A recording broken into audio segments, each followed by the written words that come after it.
To be successful, just about any company is going to need a partnering strategy. It's unlikely that you'll do everything yourself.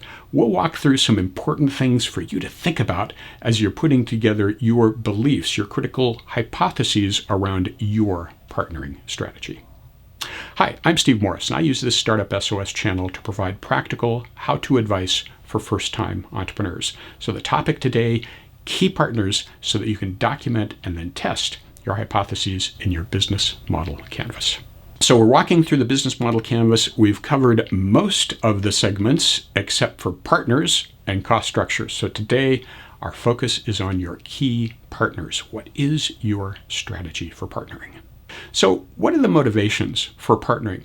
Well, one is just optimization and economies of scale. Sometimes you can take advantage of something that another company, a partner, is doing that they can just do more optimally or with more economy of scale than you can do.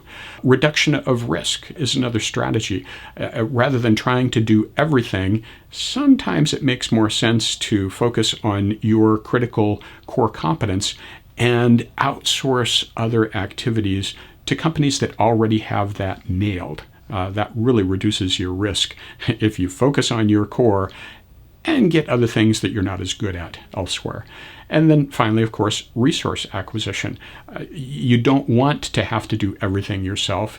It's good to focus on what you're best at and get the resources that are ancillary, that are required, but that you don't necessarily need to develop yourself.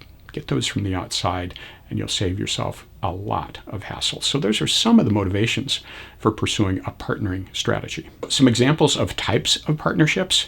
You can have a strategic alliance. Now that's a very broad term. It could be a marketing alliance. It could be an R&D alliance. So if there are companies you're not competing with, but who you could cooperate with to your mutual benefit, a strategic alliance can be useful.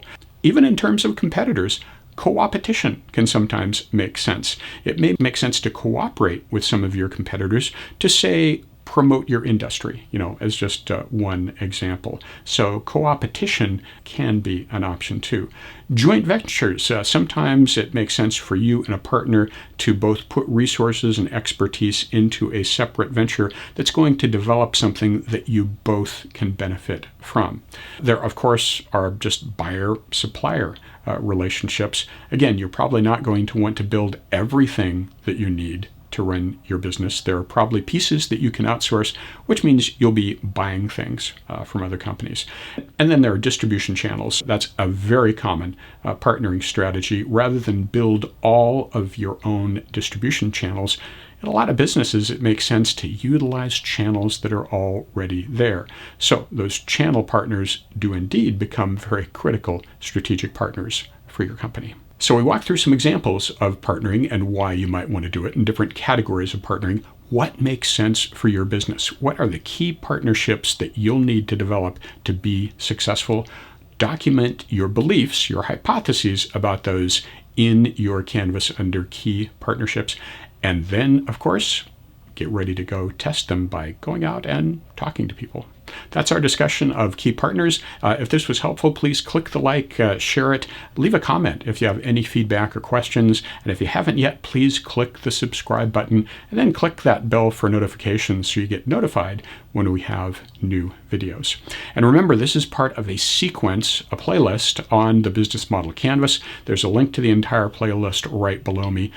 Please check that out. And aside from that, thank you very much for watching.